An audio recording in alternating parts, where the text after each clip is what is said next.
This is the ultimate guide for a DM using Foundry VTT. It will be lengthy because unfortunately, as per usual, DM, you will have a lot of work ahead of you to get your system set up. But I promise it's not as hard as it seems. And once you have it set up, everything else is pretty easy. I will include timestamps at the bottom of the video so that you can jump to whichever section you are looking for.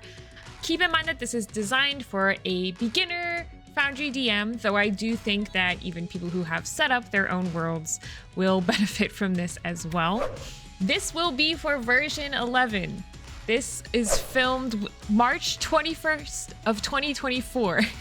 I say this because when they update to version 12, which is probably as soon as I release this video, if we're honest, things might not align perfectly with what I'm going to tell you. However, most of these things have not changed for several versions, and I do anticipate having things stay relatively the same. So you should be able to use this video even in future updates to get yourself set up. This will also mostly focus on D&D 5e simply because it is still the most prevalent tabletop game, and it's also the tabletop system that most people will be using for Foundry. And I can say that a lot of the detail that I'm going to share with you is still applicable to other types of tabletop games like Pathfinder. However, some of the modules are not going to work for every type of system. I do know that for Pathfinder in particular, there are several different versions of very popular modules that work specifically for Pathfinder. You will have to find them though. Here's all the stuff we are going to talk about. Get ready. We will talk about setting up the world. We will talk about setting up a basic dashboard, adding modules, which will include some of the ones I think that are absolutely necessary that I do not set up a server without, as well as some that are definitely my personal preference, but are optional. I will keep the module list short because I feel that you should start with as few modules as you can and add on as you go and as you get some suggestions from your players. We will talk about setting up a map with just an image and setting up a map with a map making software like Dungeon Draft. We will talk about monster and player tokens, including using D&D Beyond integration to update your player characters. We will talk about setting up users and inviting them to the server. We will talk about using journal entries for note-taking, for showing artwork, and we will talk about running combat. I will not include things like downloading and purchasing the software because I think that's pretty self-explanatory, but also I haven't had to do that in 4 or 5 years. We will not talk about setting this up as a self-hosted or cloud-based server. However, if that is something that you are looking for, I will put a link to a video of someone else's video tutorial that I found on YouTube. I'll put it on screen too. I can't remember the name offhand right now, but I followed this tutorial recently to set up one on the cloud, and I've not had issues with it, and it doesn't cost any money. So it does take a little bit of finagling. If that is what you were looking for, that will be the best option. So that'll be in the description below. This is going to be a doozy, so I will try super hard to keep it short and sweet, though we all know that I ramble, and yeah, that'll be something I have to combat. But let's get started. So when you first get into Foundry, it's going to look like this, sort of. Obviously, you won't have all these worlds in here already. You also won't have all the modules I'm about to show you as well, but you will have this general setup. You've got your 3 tabs at the top: game worlds, game system, and add-on modules. You also can edit your settings at the top right with this gear icon. That's for things like changing your port number, as well as things like your admin password. Before we can create a world, you're gonna need to add your game system. I already have mine set up here. So you're gonna hit install system. You're gonna type in the name of the system. So Dungeons and Dragons, probably the most popular, or Pathfinder 2nd edition. And then you're gonna click on it here. So on the right, there's an install button. So you can just tap that, or you can take the link, which I'll also provide all the links down below, and install it down here.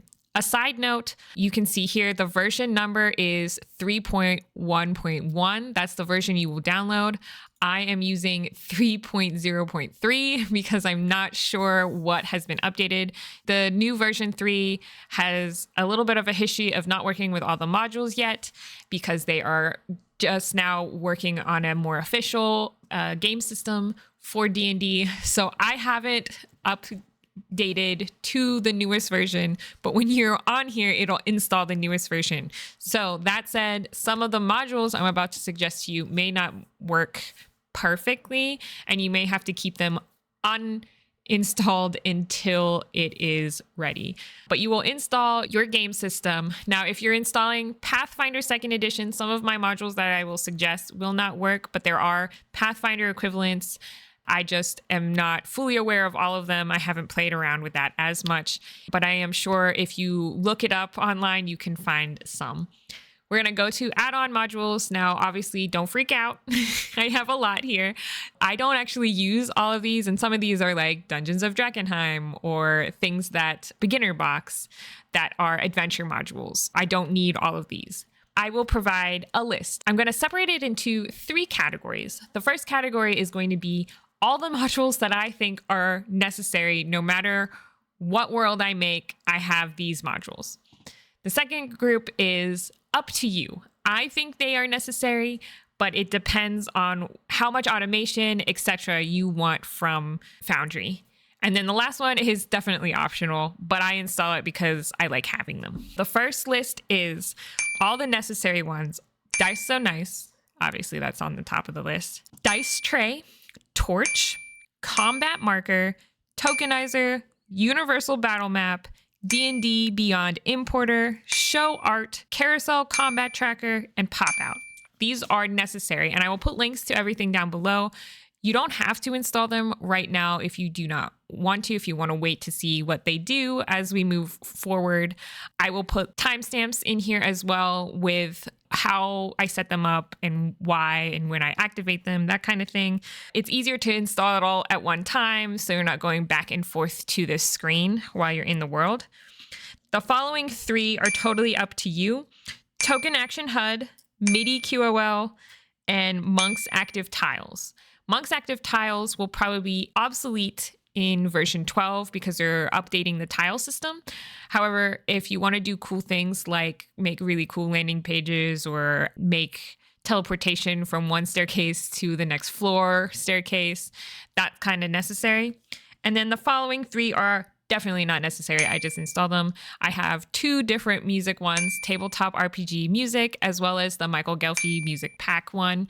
Again, that's just music. And then I also normally include Monk's Token Bar. It just adds a little bar at the bottom to keep track of all the tokens on the screen. Totally optional for those 3. When you're installing these, please keep in mind that some of these have dependencies. So I think MidiQOL also needs things like dynamic effects using After Effects, or some of them need parallaxia, socket libs, sequencer. Just install whatever it tells you to so that it works. I haven't had any issues with any of these. If any of the modules that I have recommended ask you to install another module so that it works, do so, because that will help make sure they actually work for you. Once you have your modules all installed, so it looks very similar. When you hit the install button, it'll pop up a little thing. You can type in the name or drop the links that I will provide down here in the manifest URL and hit install. It'll install them. Then you'll have them in this list here. But once you have all of those installed, we can finally create the world. We're going to go to Game Worlds. We're going to hit Create World, and we're going to name it. This name will match the data path name, meaning the folder that all of your world information is going to be in this folder. Next, we're going to pick our game system. Next, you can pick a background image. This is just for the login screen. So if you don't, I'll show you what that image looks like. You can always change any of these later if you decide you want to put a different image in. For join page, I'm just going to do default. There is a minimal version that doesn't include this description, but I want you to see what the default one looks like. And then you can put when your next session is. We're just going to use today's date. There we go. And then you can write a description in here. You can get really fancy with it. Once you have all that set up, you're going to hit create world. A new little thing will pop up. If you choose a different image, this background image will use that image. So like this one has a wood grain on it. This one has the map that we used for that. But if you didn't choose anything, it should kind of look like this. This is like a default D&D world image.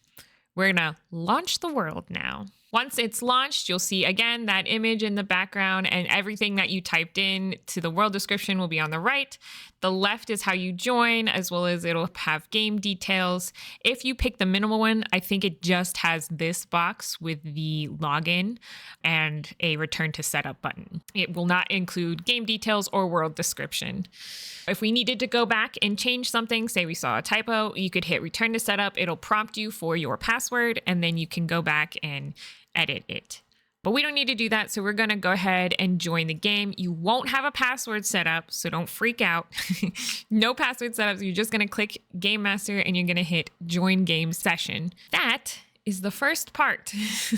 This is probably what it'll look like once you've finally loaded your world. Now, in the past, the Foundry thing would actually give you a dashboard, and I'm not sure if this is because I'm, again, in an older version of the D&D system, or if I've set it up to not have that dashboard. So it might look slightly different if that's the case, but it's fine because we wouldn't use that dashboard anyway. We're going to create our own.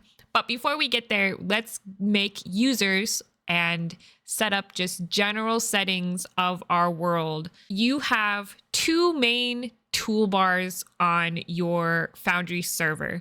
We're going to start with the one on the top right. So right now you're in the chat section. This should have a couple pop-ups about getting started and inviting players. You can follow those if you want, or you can just listen to me. But over here, we're also going to have this game setting gear. This will give you information about what version you're using, how many modules you have active, and your game system. Again, mine is out of date, so it's telling me to update. First, we're going to go to configure settings, and we're going to just make some minor tweaks that I think are super helpful. Click configure settings, and under core, we're going to go to combat tracker. Here, we're going to hit skip defeated. This means when your players kill a whole bunch of your enemies, you're not hitting next through a group of enemies. It'll just go to the next active or alive combatant. I think this kind of speeds up combat slightly, not a lot, but any little bit of speed you can gather in a D&D combat is precious, I think. So you can also track a resource here. I don't often use this one. I have used it to track AC or HP, so I'm going to hit that button for HP just so that you can see what it looks like. And then we're going to hit save. Other settings you might want to edit are things like enable chat bubbles. So if a player types into the chat, a bubble will pop up over their token's head saying whatever it is they typed into chat. You may or may not want this.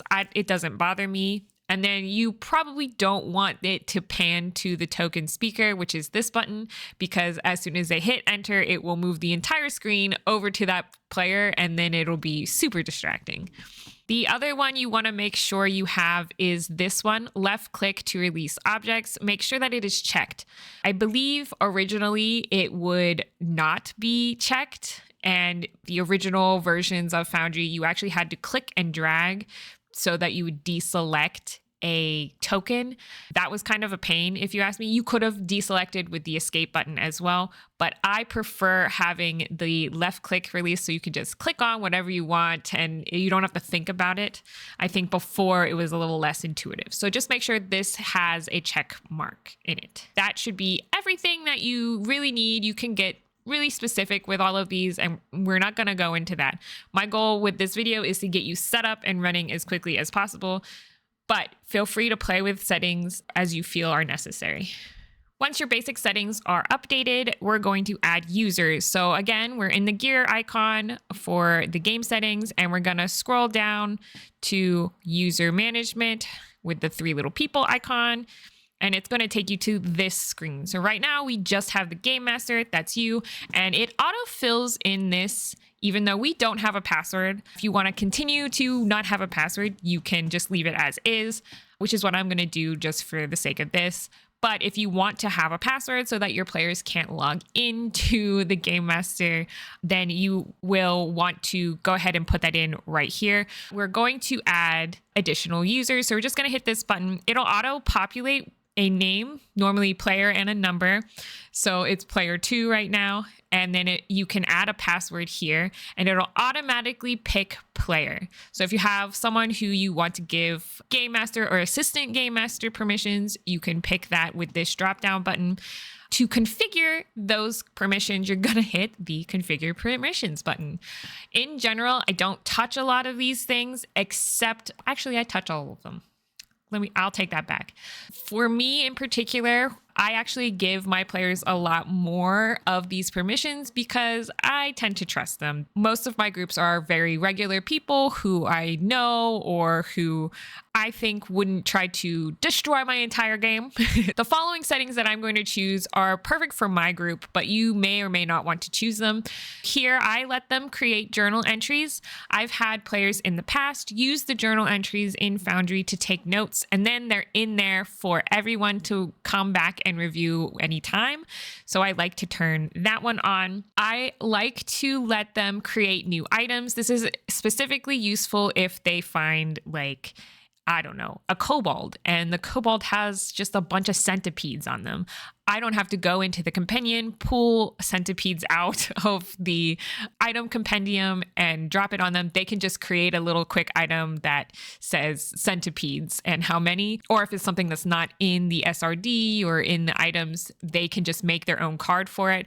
And I can always go in and add it or edit it later, but I think this makes it just a little bit easier. So I turn it on for pretty much everyone. One setting that you may or may not want is this display mouse cursor. It does not bother me. However, when you have this turned on, this will have little circles for everybody's cursor, and it can get distracting for some people. The other thing that they can still do is ping stuff without having their cursor on the screen. That is up here, canvas pings. If you think that all those little circles moving around, especially if you have a lot of players, you might want to uncheck this button. I also turn on upload new files. This allows them to upload like images for their character or that kind of thing using the file browser. So you also want to turn on use the file browser so that they can go through the images that are on there. However, you want to make sure that you only turn these on with trusted players who aren't going to go snooping and looking through all of your different images, maps, etc., because they will technically have access to all of that. You could keep it off for player and then use it just for trusted players. But for me, since I don't normally have players that aren't trusted players, the other thing you may or may not want is the use drawing tools one. I tend to turn this one on just because sometimes it's easier for people to draw something out on the screen. Now, obviously, if you have players who are 13 years old in mentality, that can get a little inappropriate very fast. This is totally up to you, but I tend to turn this one on, caveat, most groups. The rest should be pretty good to go, and you probably don't want to change too much. So just go ahead and hit save, and then you'll have all of it set up. Add as many players as you want. Make sure you change the username for each player. I'm just going to put the one player in because that's really all we need to kind of showcase how to use Foundry. So once you hit save, you'll come back to this screen. So now let's move on. Next, let's create a dashboard. So you might already start with a dashboard on here, but it's normally very Foundry branded and I don't like it. So we're going to make one where players should be able to go to either to keep track of any resources that you're giving them. Say you give them a map or you want to track certain things and let the party see it. You would put them all on this dashboard and then they should be able to access this whenever they need, as well as this would be the place that you put your players in between different map scenes. If you want to make something cooler than what what I'm about to show you, which is going to be super basic. You can watch this video here, which will go over a more intricate dashboard. It will kind of walk you through some things you could use for pretty much any dashboard creation that you would like. This one that we're making today is going to be super basic just to get you rolling with Foundry. To add a new scene, we're going to use the third button in on the top right, the one that looks like a little travel map. You're going to click that and you're going to click Create Scene. You're going to name it. You can name it landing page, dashboard, whatever, and then a new box will pop up. These are all your settings for your scene, and it'll pop up every time you create a map as well. The first one is the name, which we had already put in, but the big one you want for a dashboard is you want it to show in the navigation, so it should be checked, but you want it to show for all your players. That way they can access it whenever they want. You can put resources in here and they can refer back to those whenever. You can change the navigation name. This is particularly useful only if you are using a map and they don't know all the details about it. Say it's a trapped cave. You could have the scene name be Trap Cave, but in the navigation, it just says cave for them. So that's just if you're hiding something with the name. Next, we're going to pick a background image. You could leave this blank if you want, or you can do a quick Google search and put in a background image. You can go to a stock image place and put one in. I am going to put an image in just because I do think that adds to your dashboard just a little bit. I have chosen my file. It's actually a Unsplash stock image of wood. So we're going to put that in here. And then before we do anything else, we're going to hit save. This will automatically adjust the grid to the size of our image.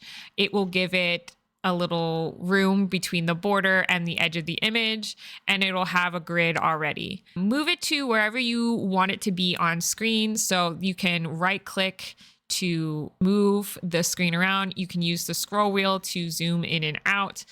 And then we're going to go back into those settings. So to do that, you're going to go up to the navigation bar. So the navigation bar is up at the top, normally rests up here, and all of the scenes that you have available to you will be in the navigation bar by default.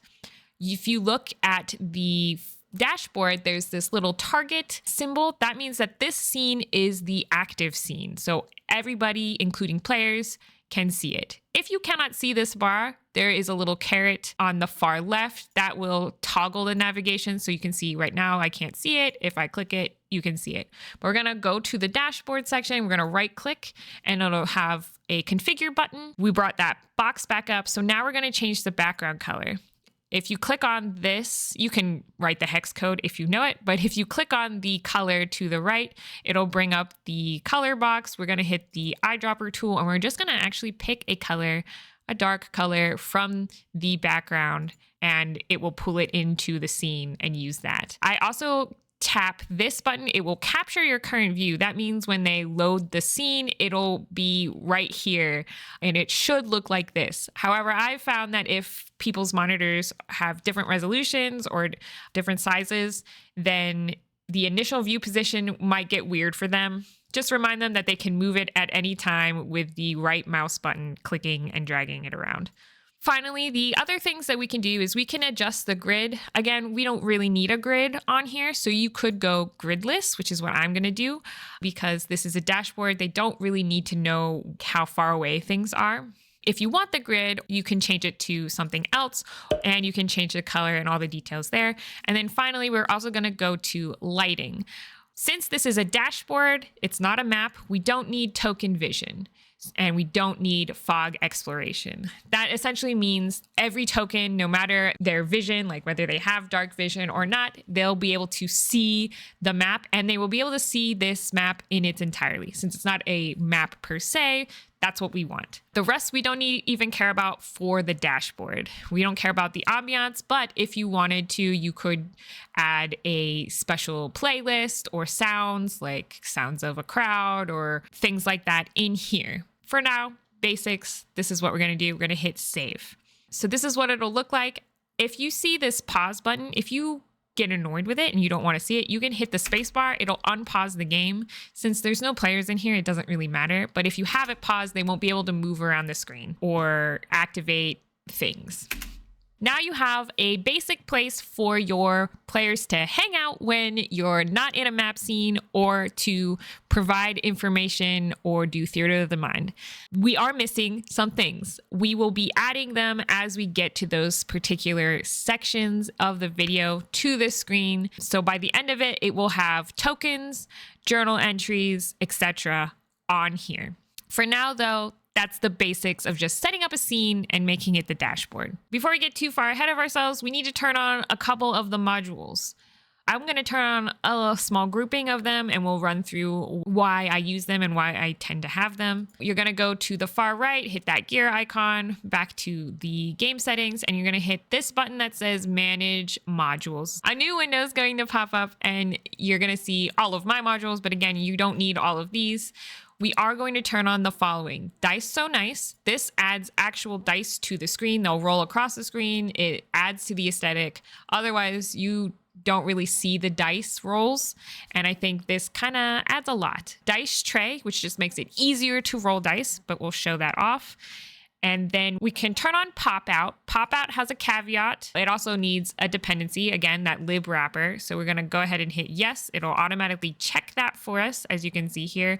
But PopOut does not work for anybody running Foundry as a software and not in a browser. So if you haven't set it up as a cloud-based server, you, the GM, will not be able to use PopOut, but all of your players who will be using the internet to connect to your game can use PopOut. So that's a caveat. The other big one we're going to need is Tokenizer, and then we're going to turn on the Universal Battle Map Importer, Torch, which I'll just show you what that one does, and then D&D Beyond Importer. This is just what we're turning on for now. You're going to hit Save Module Settings. It's going to ask you if you want to reload the application because it has to do that to activate all of these modules. So we're going to hit yes. It'll reload the application. On the right now, you should see a thing that says Dice So Nice, and you can set up your dice however you want. There's all kinds of cool settings. I'm just going to pick one. You can test the roll to look at them, and there you go.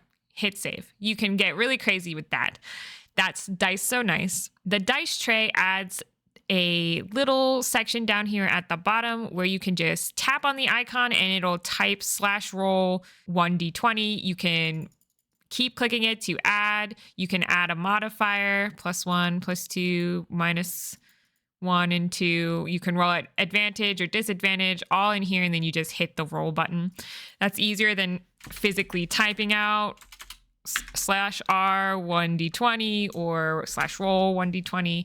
It just makes it easier for your players. Next, let's get to setting up a map in D&D Beyond. Not D&D Beyond, Foundry. God.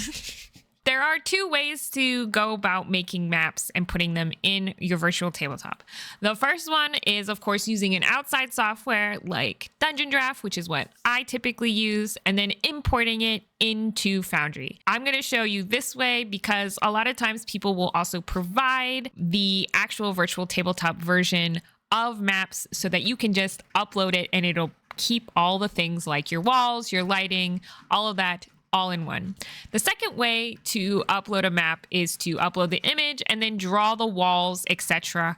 onto the map. I will also show this just so that you know that you can do it, but it is, of course, harder to do. Let's get into that. To import a map, you need to make sure that you have the Universal Battle Map Importer module turned on, which we did earlier. So we're going to go to Scenes. If you have the importer on, you'll see it down here at the bottom right. I'm going to import a map that I've made in a different stream if you want to go look at that.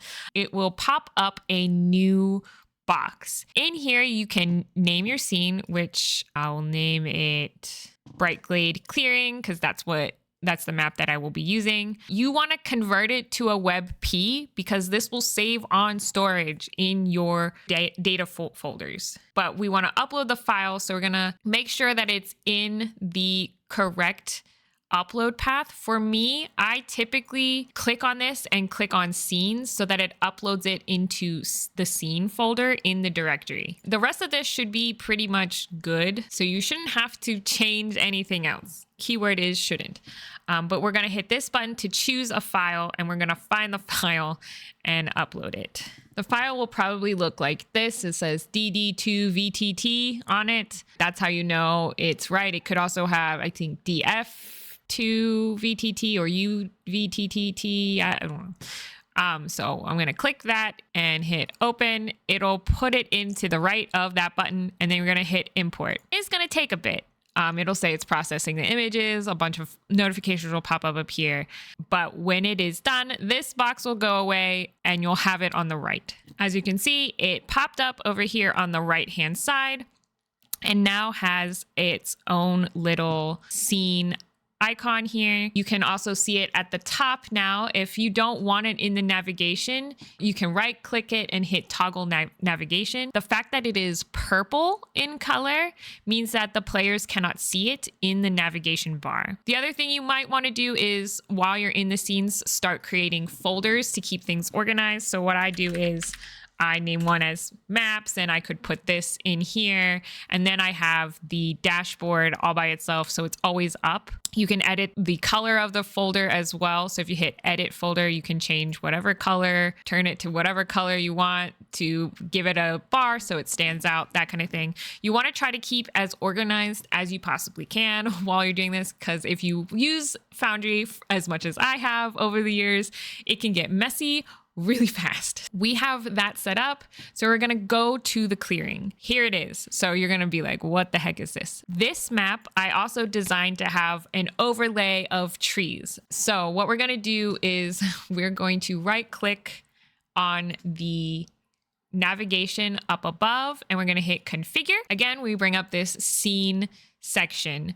For this, we're going to add a foreground image. You're going to hit this button and we're going to choose to upload a file. Make sure you're in the scenes folder. That's where you can see the WebP version of this map. But you're going to hit choose file and find the trees. So here's my trees.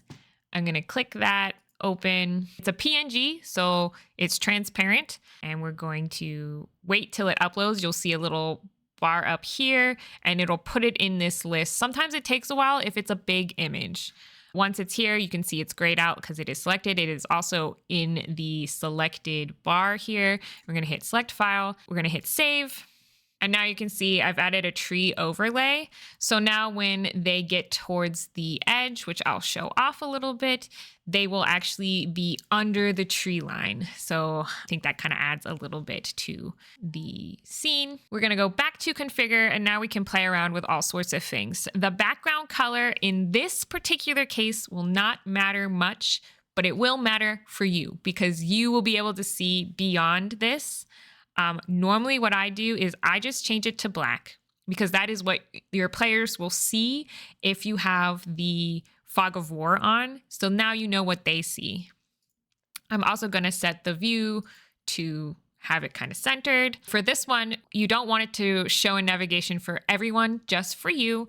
If you no longer need this map, you can actually uncheck this and then it won't show up in the navigation.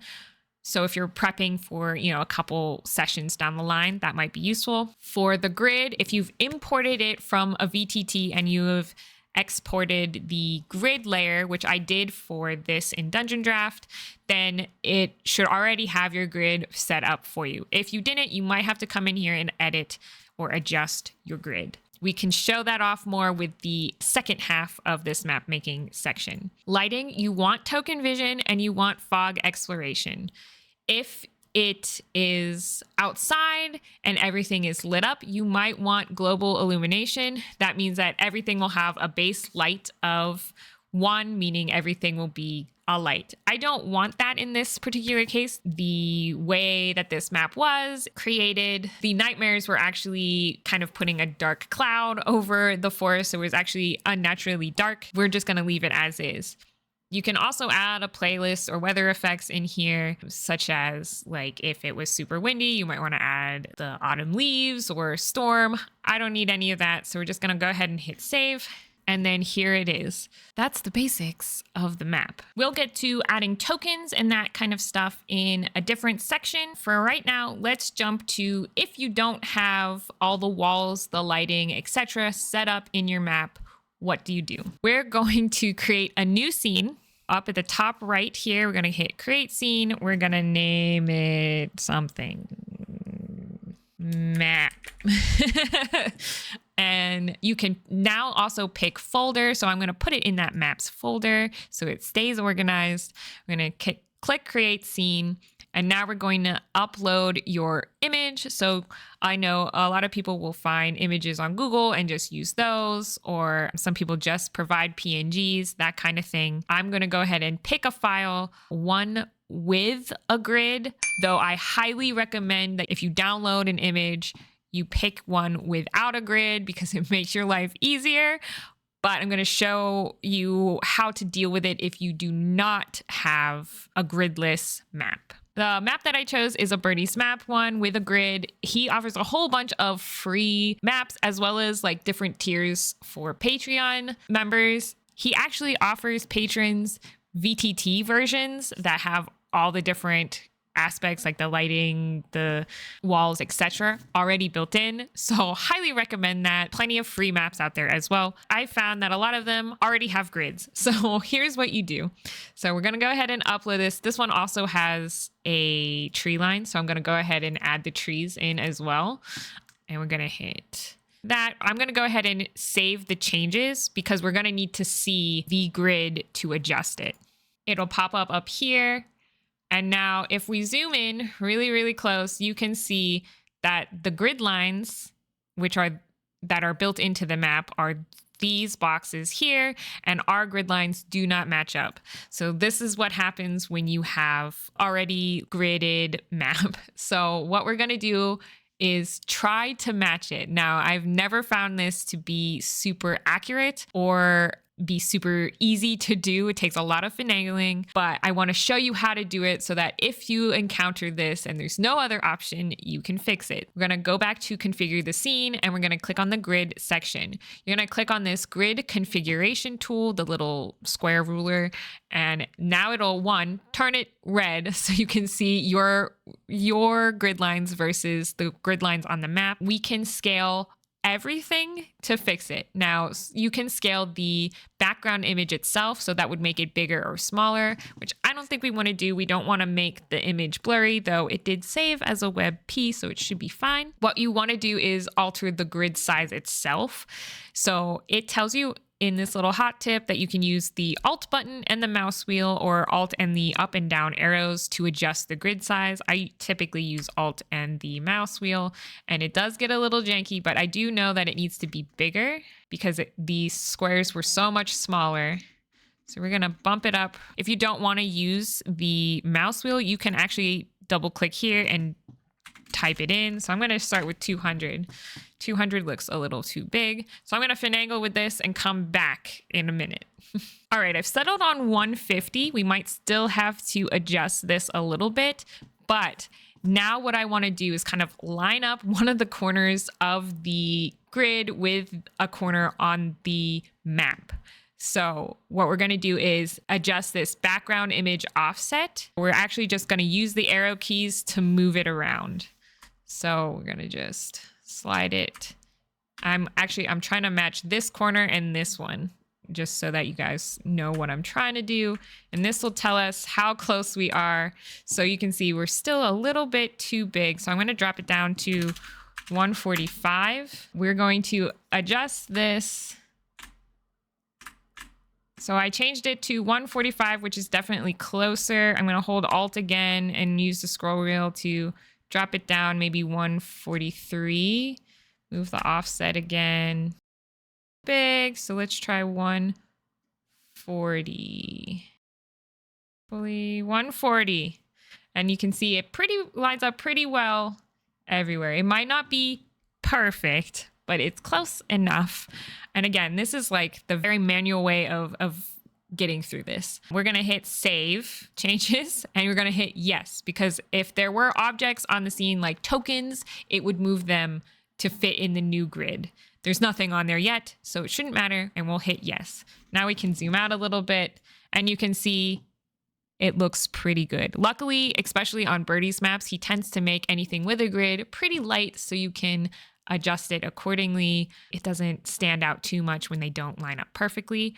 However, if you want to make it so that the grid stands out more, you can up the grid opacity. You can see the lines are getting much darker, and that can also help denote where the lines are for your players. We're going to go into lighting again. Again, you want to make sure you have token vision, fog exploration. We are not going to have global illumination because we want to play around with the lighting in the scene, in particular in these buildings. But we're going to hit save changes. And now we're going to add walls to our scene. On the left, we're finally going to address this toolbar. Right now, we are in token controls, meaning we would be able to move players, monster tokens around on the scene. We don't care about that right now because we have none. What we want to go to is this one that looks like a brick wall. That is our wall controls. Click on that and it will automatically put you in this section with basic walls. You can now hover on these and it'll tell you what the difference between each wall is and what to use it for and how to use it. That didn't exist when I first used Foundry. There were no tooltips. We had to figure it out. And man, I sound like an old lady. And we're going to start with the wall thing. And I'm not going to do this entire map because, of course, I picked the biggest map ever and it's got a lot of different sections. But I am going to show you just in general how to do this so that you can get a general sense of how to use each of these walls. So this is like a floating island. I'm going to show how to build the walls in this section. So again, we're on this wall, basic wall tool. If at any point that you think your cursor or you should be able to do something and you're not, double check on the left-hand side what you have selected, because this trips me up every time. I'll be in the wall section and then be trying to click on a token and it not work. So just pay attention to that. But if you hover over this, it'll tell you exactly how to make these walls. In general, you're going to click and drag, but because we're doing a whole building, I'm actually going to hold the control button and then click so that it continuously makes walls. So if you click and drag, you'll just do one wall. And we'll do that here as well. This looks like a door, so I'm not going to put anything here. The other one, so if I hold control on a point, I can click and drag to continue that set of walls. And we're going to do that here. This looks like a window, so we're just going to click and drag. I'm holding control. Put this here. If you start dragging and you need to release, you can right click to release. So if we do that again, up here, here, and then I realize this is a door. I don't need this point. Right click and it'll go away. And then we can click and drag here as well. What is this? You can always hit Control Z and that'll undo whatever you're doing. You can undo that last point. We're going to do it like this. And there we go. Now we have two windows in here and a door. So up here, there is a draw doors section. I'm going to go ahead, click this again, holding control over the point I want to connect it to, and then releasing control and just dropping that onto the other point where it ends.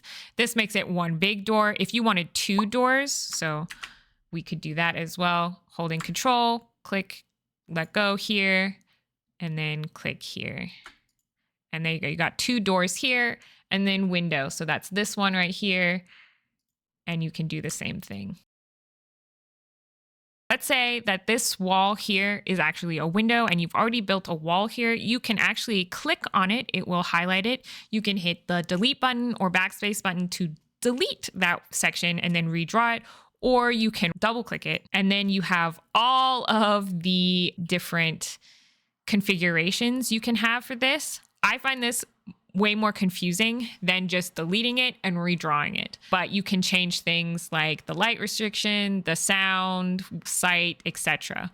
For me personally, I just delete it and then redraw it. The other thing I want to show off is this one, the terrain walls. So we're going to do that for the edge of this cliff. so that they cannot fall off. They can see, but not be able to fall off the world. We're gonna hold control, and I'm just gonna do like a rough version around here. This is all walled off already, but this little alleyway now, they won't be able to fall off of the world, but they will still be able to see through. That's the basics of walls for this section. I'm also going to add in a light in here so you can see there's a glowy sigil here, and then you also have the light in this room. This is the perfect room. So we're gonna go to lighting controls. When you click on lighting controls, you'll be on this light bulb section. This is how you add light into the scene. Again, it's a click and drag kind of thing. So for this, we're just gonna put our cursor here, click on it, and drag it out. So this outer circle is the dim light. And you can kind of see, it's hard to tell, but you can kind of see the inner light as well. It'll be more obvious when we put a token in here. For different kinds of light, I also like to edit what it looks like. So we will double click this and it'll pop up the ambient light configuration box. This, you can change the radius if you want it to be more specific. You can change the light color, which we're not going to mess with for this one. But in particular, this one is a lantern. So I'm going to change the light animation from none to torch. It makes it flicker and that kind of thing. You can change the speed of the animation, all of that. Just be aware that there are more options in here so that you can come back and make it your own. But for now, we're just going to do that. And then I'm going to add another light source on this to make it actually glow. It's hard to see that it's flickering. If you want to see what it looks like when it's dark, you can transition the scene to darkness. So we will do that, and you'll be able to see now that the light in this room is flickering. Now you kind of get a sense for what that looks like. Let's go ahead and add in another light here, and we're going to change the color of it to a blue, and I'm going to make it a little bit smaller. I'm going to do 5 and 5. And the light animation, we're going to change it to pulse. So now this section is pulsing. If you hit this trash can over here, it will clear all the lights on your scene. So be careful of that. I will also show off what this looks like with a token when we get to the token section. But a good rule of thumb is to take your different players and put them on the scene and walk around with them to see what they can see on the map. The other important button, though, if you do that, is to reset the fog of war. That's also under the light section, this cloud button here. So once you are in there messing around with your players, if you want them to, again, have the time to explore the whole map, that you can hit the reset the fog of war and it will make everything dark for them. And I'll show that in a minute as well. Obviously, that's a very manual process. It's much easier, especially if you've already made the map, to just export it. Next, let's work on tokens. We're going to start with player tokens because they're a little bit more complicated, and then we'll go into monster tokens. For player tokens, you can create the tokens and update all that information inside of Foundry without ever leaving. I find it's hard to create characters in Foundry, though it seems like the D&D team that are working together to release an official module are working on that a little bit to help prompt you with character creation right within Foundry. But I think it's way easier to just use D&D Beyond. As much as we, hate giving the money, all the things I'm going to say are 100% free. You can import characters with the D&D Beyond importer for free, and you can create up to 6 characters on D&D Beyond for free. If your players complain and say, well, I already have 6 characters, you can export old characters and save them in PDF form for later use if you really need them. For me personally, I just have my players use D&D Beyond and then assign them to a different campaign. And then you can always deactivate those characters to save them as well. We could go into a whole video for that. The method I'm going to show you is using the D&D Beyond importer, because I honestly think this is the easiest way to do this. You want to make sure that your players have updated their character in pretty much their entirety in D&D Beyond before importing. If not, you'll have to just update it again later. It's not that hard, but it kind of negates importing them. So I would wait to import them until after your players have created their characters in their entirety and aren't going to make any major changes in D&D Beyond. Now, to create the tokens with D&D Beyond, obviously we need to turn on that module, which we showed earlier. And then we're going to go to this little people icon at the top right, and it says actors. You're going to click on that and it will not have anything on here. So actors encompasses both players and monster tokens, like NPCs, that kind of thing. You're going to go ahead and create an actor. It does not matter what you name them because it's going to automatically populate the name once you import it with D&D Beyond. So we're just going to type in some letters, and you want to make sure that it is a player character. Obviously, if this was a monster, we could do that with the non-player character.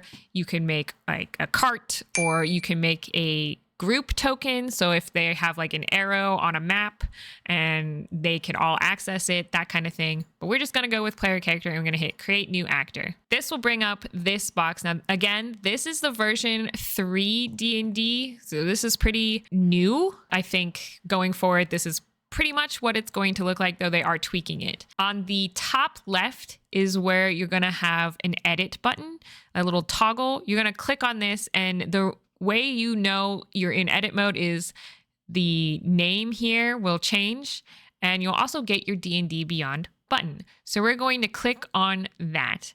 It will pop up a new box here, and it's going to need a URL. This URL comes from D&D Beyond. So we're going to actually hop out of this and go to D&D Beyond. Okay, so now we're in Chrome in the D&D Beyond website. This is my character for Curse of Strahd. So what we need is, we actually need this link up here. In particular, the final numbers is what we need. So we're going to copy that, and then we're going to go back to Foundry, and we're going to paste that in here. Important to note, you probably want to include the image if there is one, and then the rest of this should be fine. You can import companions and things too if they have that set up. And then you could also do the reverse and update D&D Beyond based on what they change in here using this third tab at the top. But right now we're just importing the character as a whole. So we're going to hit this button to start import. It's going to take a little bit, but this bottom section will change as it goes. And then you'll see we have the character image, we have all of her stats, etc., all already in here. This character also has dark vision, which is important. It'll automatically put that in for you, which means it'll also change the token automatically for you as well. We're going to click this toggle button to change it so I don't edit this any further. We are going to mess with the token in general and change some settings. So we're going to click this little prototype token. This just means every time we drag Violet from the actor list onto a scene, these are the settings that token will always have. So we're going to click on that. A new window is going to pop up. Obviously, the token name will be here. So I always change display name to hovered by anyone. So that way, anytime someone hovers over the token, they can see her name, but it's not on the screen all the time, which can get annoying. The rest of this, you don't want to really change. It should be set to friendly. So you can really get crazy with this, but I think when you import from D&D Beyond, it saves you all the extra work of setting vision, setting appearance, that kind of thing. So appearance, this is the image that it has. There is now dynamic rings, which is a whole thing and deserves its own video. but you don't need any of that stuff. You do need the vision. So you want to make sure vision is enabled. That means that they'll see the scene from their character's vision. This will change the range, and you can also change vision mode. So if they didn't have dark vision, you could change it to basic vision, etc. All of this should already be set up for you, but if you are setting it up manually, you'll have to go in and edit all of these. The other section we have is resources. So I, in particular, allow the hit bars to be showed to other players for player characters only. I don't do this for monsters, but I think this saves some hassle with the clerics, etc., of asking, hey, what's your hit points? They're going to ask about it anyway, then you may as well just display it. I normally do it hovered by anyone or always for everyone. The first bar is normally automatically selected for you. It's hit points. You can change it to any of the other ones. Maybe armor class is one I have used before. I find really just the hit points is good enough. Then we're going to update the token. So that's the basics for the token. Before we put the token onto the scene, we're actually going to use one of the modules I had everyone download, which is Tokenizer. We should have that one activated within the module section. What you're going to do is you're going to go back to edit mode. So toggle this back on. You're going to click on the character image, and then it's going to pull up Tokenizer. This allows you to make circle tokens without ever leaving Foundry and not having to like import it to something else and do that. We're going to edit the image on the right. So here you can change this ring. So what I normally do is I will delete that layer, and then down here at the bottom I'll click add frame, because I feel like that particular one is super bulky. I like to use either some of these ones down at the bottom here, like this one. It just makes it a little less bulky. And then we will also edit the image in the middle to be more centered on the line with the cat image. We're going to unlock this image here. And then when we hover over it, we can use the mouse wheel to zoom in and out, and we can use the right mouse button to move and drag it around. So I'm just going to do that and make it just a little bit more centered. Then we're going to hit the apply button, and now close that so we can't edit it anymore. And now the token should be fully set up. If you want, I would run through, just make sure she has all the items, etc., equipped and attuned as necessary. But this is also something that your players should do before they log into the game. Now we can put this character on the map, and we can show what it looks like in this map that we have lighting effects for. So if you go to your actor list, you can drag the actor onto the screen. You can see it put her in a nice circle token. And then when we click on her, we will be able to see what she sees. Right now, there's no global light outside, so it's using her dark vision, which turns it into black and white. If you wanted this to be outside and you wanted it to be daytime, you could go into lighting and hit global illumination. And then you can see everything is lit up outside because it has the sunlight. You can open the doors by clicking on them, and you can see she can see inside this house. She can see out the windows. And then if we go out here, if you click and drag, you can click and drag any token to bypass walls. I think for most players, they will be using the arrow keys to move around, so then they will not be able, I'm smacking that down button, they can't go off the cliff, but they can still see down below. Alternatively, if these doors were closed, she can't go into that room at all because the doors are closed. So I think most people use the arrow keys to move around, and you can see now that she's been in that room, her fog of war is no longer dark. If you need to reset that again, we'll go to this light bulb section, hit the cloud, hit yes, reset the fog of war, and then remember to go back to your token controls button, the top left, to click on tokens, and then you can see it's erased. Now we have a player token, but we need to assign that token to a user. So to the top right in the actor folder, you're going to right click on Violet, and you're going to go to configure ownership here. Now you can configure it so that the particular player who owns this character is the owner. So we only have one player. we assign this to owner 2. If you don't do this, they have nothing they can interact with. They won't be able to see scenes, etc. If you have like a companion or a cart or something, you might want to make it so that all players have access to it. But right now it just has none. I've also had in the past set up some people to be observers of other people's characters, though they can't change things, but then they can look into their character sheet, that kind of thing, to help them out. That's how you set that up. So we're going to go back to the dashboard and we're going to put Violet on here. It's teeny tiny. So we're going to have to update the grid itself because that's too small. I'm going to make the grid size like 500. Yes. There you go. So now we have a token on here on the dashboard. So that ensures that they have access to this scene and can even double click their character to look at their character sheet, that kind of thing. Not necessary, but I think it does add a little bit.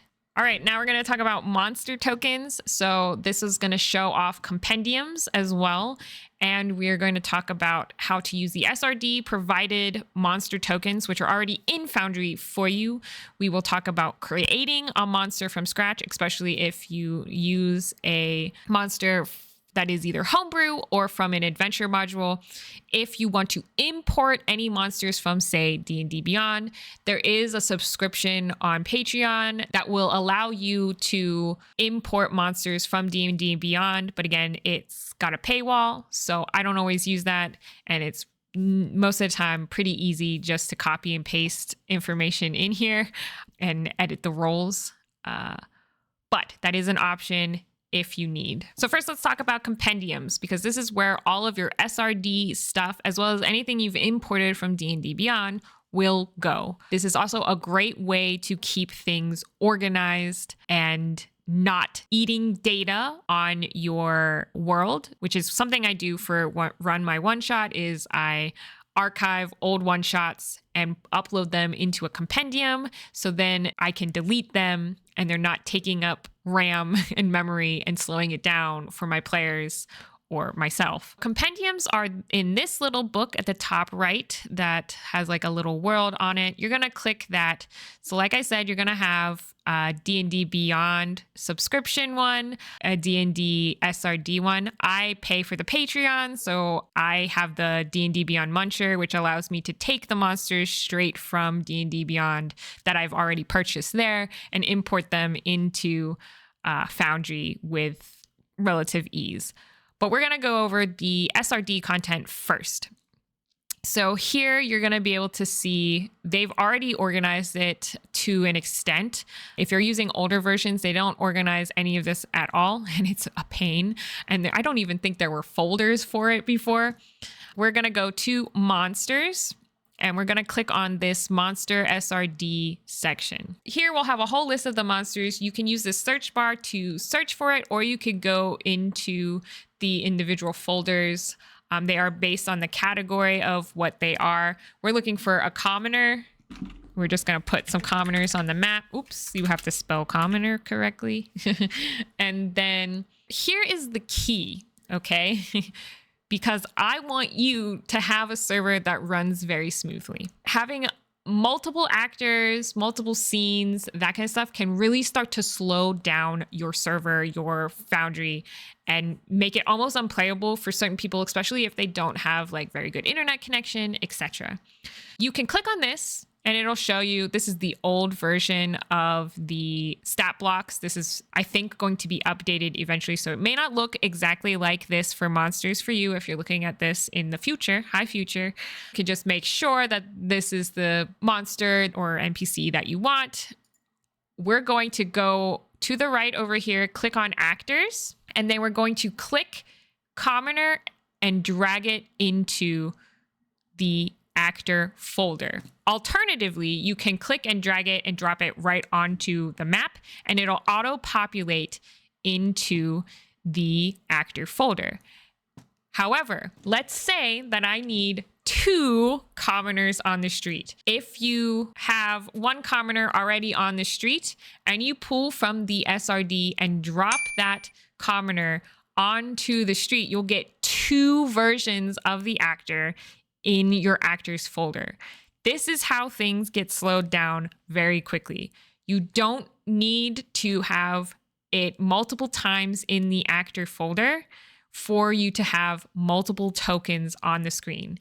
So I'm going to delete one of these. And when you do that, sometimes it will mess up the tokens you already have on the screen. But we have one commoner up here, and we're going to pull from the actors list on the right and drop them in. That way, I don't have 4 versions of a commoner in the actor folder, slowing down the computer for everybody else. That helps with resource management.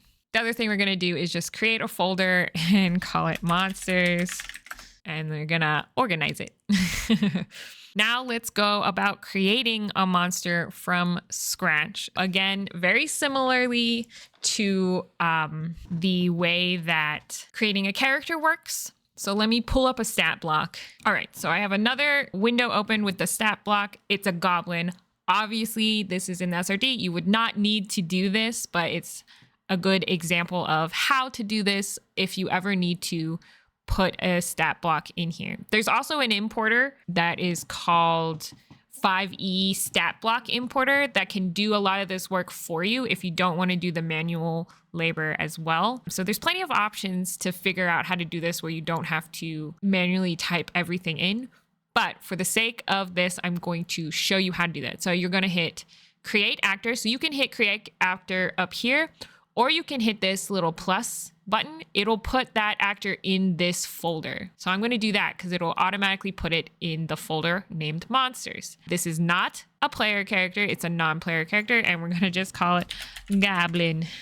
And then we're going to hit create new actor. Here's what the stat blocks currently look like for monsters. This will probably change, and I'm sorry that this will be out of date. The general idea of it will be the same. So you can go in here and you can type all of the different things, like it's neutral evil. So you can just go through and type all this in to change the hit points. We have 7. So we'll have 7 out of 10. Armor class will automatically change based on their stats. So I put in all of the stats here, which will automatically update the modifier. Like it'll automatically update the modifier. It also automatically updated the armor class, and it'll tell you where it's getting that number from the dexterity, he's unarmored, etc. You can go through and change all of these, the senses, the size. It's good at stealth, so you would click proficient. So you can go through and edit all of those little things. I think those are kind of self-explanatory, so I'm not going to dive deep into that. However, when it comes to all of these things like nimble escape and a scimitar and a short bow, you actually have compendiums that should include most, but not all, of those things. So if you go to the compendium folder, you go back into SRD content, monsters, and then monster features, you can click this. Again, these are all SRD related, so if it's not in the SRD, it's not in here. We're looking for nimble escape, so we can start typing nimble and it'll be on here. You can click and drag from there and drop it on this character sheet. You see nothing seems to have happened, but if you go to this features tab, you'll be able to see nimble escape is already in here. If you click on the name, it will show the description. Double check that this description matches the nimble escape description on your monster, because they do tailor things sometimes, in particular things like bite. So if we click on bite, pop it up, you can see it says +11 to hit, the reach, all of that. You're gonna have to edit that. I'm gonna add a bite to this goblin just so you can see how we can change the numbers on this. So I'm gonna click on bite, drop it on here. You can see now he has that as an attack, but it's going to be a +11 to hit. This is a goblin. He shouldn't have a +11 to hit. If anything, it should be a plus like maybe 4, because that's his attack modifier. What we're going to do is we're going to hit this little pencil icon. It'll say edit item. And this is where we're going to change things. It might auto change to some degree as well. You're going to see there's different boxes because it thinks that this is an item. We can go into creating items if you would like, perhaps in a different video. We're going to go under details. This is where you can change and edit all of the stats of whatever this is. So this auto populates that it's a natural weapon. You don't need to be attuned and you're automatically proficient. It's a melee attack. If this were a finesse weapon or something, instead you would change this to dexterity. All of that, this you can change the range. So it definitely shouldn't be 10 feet. For him, should be 5. You can change if it's a bonus action, all of that. So this is where you get like super in depth with the formula. The part where we want to change is most likely the damage formula. So this one doesn't even have anything set up. So we're going to hit this plus button. And we're going to put in, I don't know, like a D4. The goblins don't normally bite. So I'm going to put 1 D4.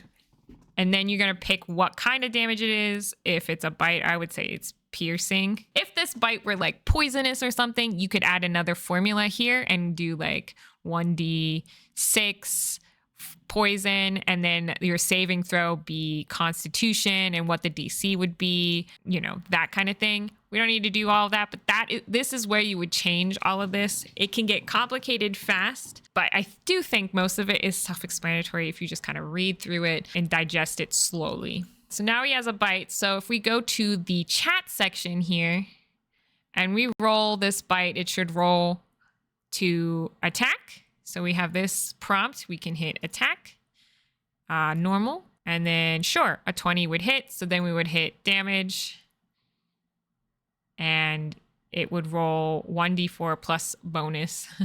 So we'll just do normal and it's a 3. So that's how you would edit an attack or a monster feat. He also has a scimitar and a short bow. So for that, we're actually going to go to the item compendium, which is here under the SRD content. Click on the items and it's very similar. So you can hit scimitar, drop that onto him, and short bow, and drop that onto him. Now again, when you do this, double check that the rolls are right. So I sometimes just roll in here, normal, damage, just to make sure that these numbers are right, and they do seem to be correct. Just make sure. Do a couple practice rolls. When you're done, you can always hit this delete button here. It'll clear the chat log so nobody knows that you were practicing with goblins and it'll just disappear. You can click on this again to set an image and a token. If you want to edit the image on the left, you have to unlock it by clicking this modify checkbox, and now you'll be able to delete this and edit it accordingly. That's the general setup for monsters. Now, if this was a spell casting monster, you would also do the same thing with spells. So there's a spell compendium. You could get into here and hit, and then, I don't know, drop command on him. Then when you go to the spell book, it will be here. You'll have to change some things like their spell level to allow them to actually do it. And you can even change what their spell casting modifier is, charisma, wisdom, intelligence, whatever. That's how you set up a monster from scratch. It's definitely a manual process and it can take a lot of time. So I do highly recommend that you find either a stat block importer, which I've used but not well enough to recommend, or just pay for a little bit to use the D&D Beyond importer to import the monsters from any special adventure modules you have on D&D Beyond already. All right. Let's run a combat. We're going to show off some of the modules that I always use. One that we will not necessarily use in this first round is MidiQOL. If you want to see what it looks like while using MidiQOL, I'll put another timestamp in the future so you can see the difference. But we're going to try to run it with just certain modules that I find necessary, and I'll talk about why. So we're going to turn those modules on. So again, game settings, manage modules, and we're going to turn on combat carousel. We're going to turn on monk's combat marker and the combat carousel combat tracker. These are necessary to me because it just makes it easier for everybody. So we'll reload, we'll go back to the map, and we're going to use the commoners and Violet, and we're going to put them in a simulated battle. So you can click and drag to select all your characters and then right click on them and click toggle combat state, it's the one with the swords and the shield, and that will bring up initiative. So with the combat carousel, it'll put a Baldur's Gate style or, video game style combat tracker up at the top, which I find is super helpful. It also helps with your players. If you don't have the combat carousel turned on, you can also see it with the two swords here. The problem is when you have this up, you cannot see the rolls that will drop in the chat messages box. So to counteract this, you're going to want to pop this window out by right-clicking on it. That will add a little pop-out box, and there you can drag it around. You can do this with any of them, including the chat. So you could pop the chat out. So if you needed to run through and find an item or something, you would still have the chat up. For now, we don't need all of that, but I am going to keep the combat tracker out just so you can get a sense for all the different ways you can do this. Let's say you didn't need this guy in the combat initiative. So you could click on him and right click and toggle that state, and it'll take him off. We do still want him in there, so you'll have to add him back in. And when you do that, it will prompt him to roll initiative. To roll initiative, there are several ways. So your player can do it from the combat tracker. So they do have access to see the combat encounters button. They will see a D20 here next to their name, and they'll be able to click on that to roll initiative.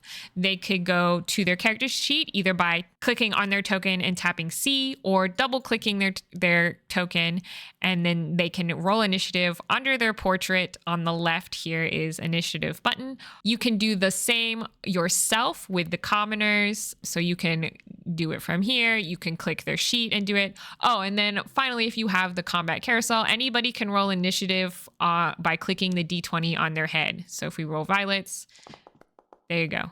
That's her roll for initiative. You also have the ability to, as the DM, roll for all of your enemies all at once. So if you click on this button with the little gear and a bunch of people, it'll roll for all your NPCs. If you click on the first button, it will roll for everyone, including players. Then alternatively, you can find those buttons on the combat carousel at the top left. Again, only if you installed the module. I'm going to roll for all of them now. And then once your initiative is rolled, you're going to want to hit begin combat. You can see Violet is up first, so she will be in the middle of the combat carousel at the top, or at the top of the encounter tracker on the right. We also added Monk's combat tracker, so they will have a circle hovering around them denoting whose turn it is. I find this just visually helps people out. Now they can roll an attack. The biggest thing you're going to want them to do, especially if you use MidiQOL, which we'll get into later, is make sure that they target players. You know which one they are trying to hit. So I'm currently clicked as Violet. I have targeted this commoner, and they will see these little arrows. You will see a tiny dot above his head, denoting that it is targeted. Then you'll click into the character, and we're going to just use the short sword, and it will put the short sword information into the chat so that we can roll the attack. And this is where MidiQOL comes into play. So if you don't have MidiQOL, you have to click through all of these boxes to roll an attack. So as you can see, I dropped the short sword in here, and then I had to hit attack. Now I'm hitting normal, advantage, or disadvantage. Then I finally roll. Alternatively, you can hold the shift button when you click the attack button here. It'll roll a normal roll. Alt AA for advantage, Alt, advantage, AA.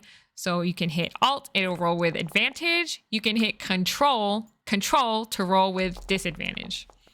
And if you're not sure whether it was rolled with advantage or not, you can click on it and it'll show you the two rolls, and it'll highlight the one that it took. This was rolled with disadvantage, and then this one was rolled with advantage, and then this one, just a straight roll. You can always collapse them again as well. Once you determine if it hit, which obviously is going to hit, you can scroll back up to hit the damage button. And again, you can do critical hit or normal. If you have MidiQOL, we'll show that off later, but it kind of shortens all of these auxiliary clicks, and I think that it makes combat faster. Combat is already slow as all get out. Not having the additional clicks, I think, helps with user experience, etc. Violet did 8 piercing damage. Now, to apply the damage to this token, you can right click it And in this box here, that is the box for their hit points. You can type -8, and obviously he will die. Alternatively, bring his HP back up. You can double click, and then in the hit points box, you can also hit -8 or just do the math and type in what his hit points were, and it'll do that. So this character is dead. So to mark a character as deceased, you can right click, and there is this little button. This little button with the little guy standing in a radiant circle is to assign stats. So you can click on that token, and then you can select this skull, which means dead, and it'll put it on his head. Alternatively, we're going to turn that off for now. Alternatively, on the combat carousel, you can just click this skull and it will put a bigger skull on his head. You can do that same thing in the combat tracker that is innately built in. You can also hide tokens. So if you didn't want them to know that there was a monster waiting around the corner, you could have them hidden with this button. You'll still be able to see them, though it'll be a translucent version of them, but they will not be able to see them. This is especially useful too if you're using like invisibility or something like that. In the initiative up here, if you want someone to be on the initiative, but you don't want your players to see it, you can also toggle the visibility that way up here. And then they're still in initiative, but no one can see it. I haven't really ever used that though. And you can also ping combatants, which means they'll put a little circle over it to show where they are. And you can do that through combat carousel as well. Once that person's turn is done, you want to hit the next turn button, which is here on the combat thing, or you can do it up here on the right. You can go to next turn. That will move this circle. So the circle is innately blue for all good characters or player characters, yellow for bystanders or neutral, and then red for enemies. Since this is a commoner, it's going to think it should be neutral. Now it is his turn, and you would just proceed accordingly, moving through the initiative. As you can see at the top too, as you move through initiative, the person who's up will be in the center. So that's combat in a nutshell. Let's talk about MidiQOL and just show the difference. And this one is totally up to you. I know a lot of people like to see the roles individually and be able to edit them, but I think it's technology, and we have the technology, so we may as well utilize it. I'm going to turn on that module and just show you guys how it works. So when you go to turn on this module, you're going to need to turn on socket lib and dynamic active effects. I know with the updated D&D system, you might need to finagle it to make it work. So MidiQOL may or may not work perfectly for you since they are updating things. I'll put the link to MidiQOL that is in kind of a beta so that you can still use MidiQOL without it breaking, but it might not work with everything and you might have to really mess with some settings to get it to work. So yes, we'll turn it on and reset. You can see the combat is still going because we never ended combat, but we're going to go ahead and set up MidiQOL. You can get really specific with all of the settings for MidiQOL, and I'm not going to do that. I'm just going to show you how to get rolling with it. So if you go to configure settings, you can see all the different modules we have are on the left. We're going to jump to MidiQOL, and then we are going to go into workflow settings, that first one. We're going to ignore everything and we're just going to go to the very last one, which is quick settings. You can see which ones will fit your game. Like if you like to not have your damage auto apply, you can do that for GMs. You know, I'm just going to click full automation just to show you everything. It'll ask you if you want to apply those changes. We're going to hit yes. Then we're going to hit save. Now, if we jump back to Violet's turn and have her move over here, we have her target this commoner. Because she's not within 5 feet, when we go to attack this person, it won't let us. You see, it's 10 away and your range is only 5. So that's good. It prompts them to move up. Now that she's moved up, she can use this short sword. When we click it, it'll automatically roll a normal hit. Then it'll automatically roll the damage for you. And you can see it's all in here. It will auto apply the damage. So you don't have to do anything. If you don't want it to auto apply the damage, it'll give you a little box here, you can hit this button, it'll undo it, or you can hit this checkbox and it'll do it, like apply it. But it should automatically apply it if you've just hit the quick setup. But as you can see, now you don't have to click a million times to do one roll. Again, if you want to roll with advantage, let's undo the damage. So again, we want to make sure she's targeting this person. That's key. If you don't target, then I'll show you what happens there too. But if you want to roll this with advantage, we'll hold the Alt button and then click, and it'll roll 2 dice, and you'll see it'll say with advantage and what the damage is. Now, let's say she moves up to this one. We'll move the map a little bit and doesn't hit target. Not targeting anybody. If we roll to attack, nothing happens. You want to make sure that you T to target. So hover over something and hit target. You can also target by right-clicking and clicking the target button, and that will target as well. And then you'll be able to roll the attack. I think this saves a lot of time, but again, it's not for everybody. Some people like to roll things separately, and you can tailor this to be as automated or as not automated as you would like. The other thing is this will auto apply animations using DAE, but if you just want the animations without all the automations, you can actually do that as well. So it's not something you have to have if you want to have all of the different roles and individual roles. When you're done being a murder hobo, you can end combat by either clicking on this button on the combat carousel that at the top here with the little no sign. You can end combat in the combat encounters box at the bottom where it says end combat, and this will end and empty the turn tracker, getting rid of everything on screen. Let's go over journal entries. I think this is particularly useful if you want to show images or keep notes in here. What you're going to want to do is go to the journal entry tab here in the top right. It's a book. And you're going to hit create journal entry. The name you write here is going to be the name of essentially the book, which can have multiple pages, images, etc. in it. So we're just going to call it stuff. So here is the name of the book. Now we're going to add a page to the book by clicking on this add page button, and we're going to name it things. You can change the type of journal entry. It can be anything within these. For this particular one, we're going to just do text just to show how to do that. I'm not going to write a whole bunch of text in here, but a new window will pop up and you'll be able to get crazy with the formatting, whatever. As you type in here, once you are done with your entry, you're going to want to hit the Save Changes button, which is right here. I hope that they make this bigger and put it somewhere else, but obviously you have your tools and whatever to change formatting, etc. You can even add an image here, which I will do just to show. Here we go. And we hit save, and now it'll keep this window open, but you can close it out and it will have this here. Now you can drop the image itself into chat or show the players.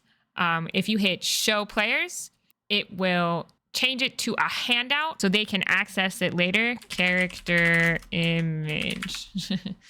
Okay, now it'll have a pop-up window so you can click it to show all the players or just show one particular player. You can show just the image, you can show the title and a caption, and you can configure the ownership. If you configure the ownership, it'll change a whole document to be showable to your players. So we'll hit show players and you can't see it, but on their screen, a new window will pop up with just this picture. It also put that into handout pages. So now when they go to their own journals, they'll see a folder that says player handouts. There will be a new book called Handout Pages, and in that new book you can see this particular character image.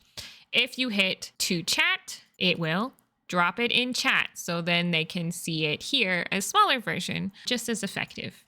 Now you can do this for other things too. If you just need an image, so we'll say land. We can create a new page, just upload that image, save it. It will populate the image in there. You can add the caption and stuff in here, and then it will just be the image on here. You can't add any text or anything. So then when you show it, it'll still prompt the same way, etc. We'll call this map. Okay, all players show. So then in the folder again, under journal entries, under handout pages, they now have this map as well. So that's kind of everything in a nutshell. Another thing you may want to do is set up a session summary notebook for your players. So you could create a journal entry. We'll call this session notes. We will put it in the player handout folder just to make it easier. And now we have a book here. It should have the same permissions as the folder of player handouts. But if you're just creating this without having any handouts already, you're going to go to the session notes book on the right. You're going to right click it and you're going to configure the ownership. So for this one, we want all players to be the owner of it and then save. So now any pages that we add in here, our players are going to be able to see. So be careful giving ownership to things you don't want your players to see because otherwise it can, spoil the whole game for them. Some other modules that I tend to turn on that I find are necessary include Michael Gelfi Studios Audio Pack. Again, that is just for music. Monk's active tile triggers, which you can actually see a whole slew of uses for if you go to that landing page one that I showed off, that landing page video. You can see just generally the reason why I have that, but it's also very good for teleporting one token to another section, like upstairs. So from one map to another map. I also like Monk's token bar and the tabletop RPG music. Again, these are just music ones. And then the token action HUD, which requires the token action HUD core. So we'll install both of those.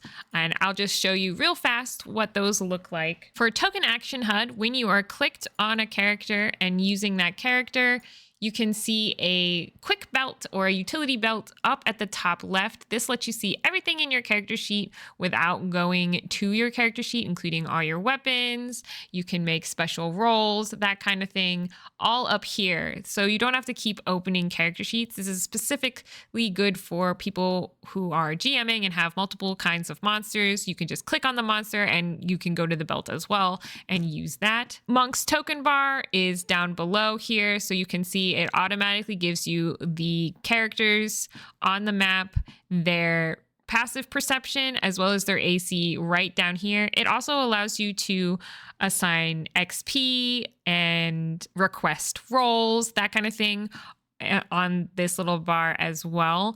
I don't normally go by XP and I don't normally have to request a role from my players, so I don't normally do that, but those two are useful for that reason. For the music one, so you will actually have to go to the compendium and it adds two different compendiums of music that you can pull up. This is a tabletop one. This is the Ambiances from Michael Gelfi Studios. So you can click on this and you can import it as a playlist, import at the top right. That'll put it into a playlist here, and then you'll have all sorts of different ambiances from, dungeons to swamps.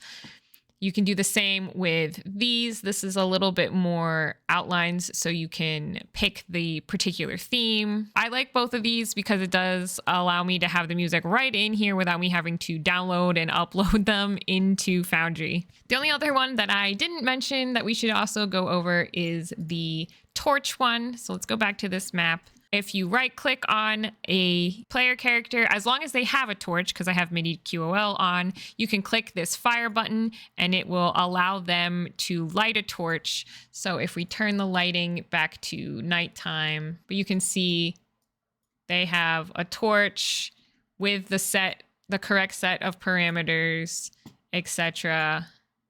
So they can see within the torch. If you turn it off, they'll go back to this kind of vision at night. And finally, there is PopOut.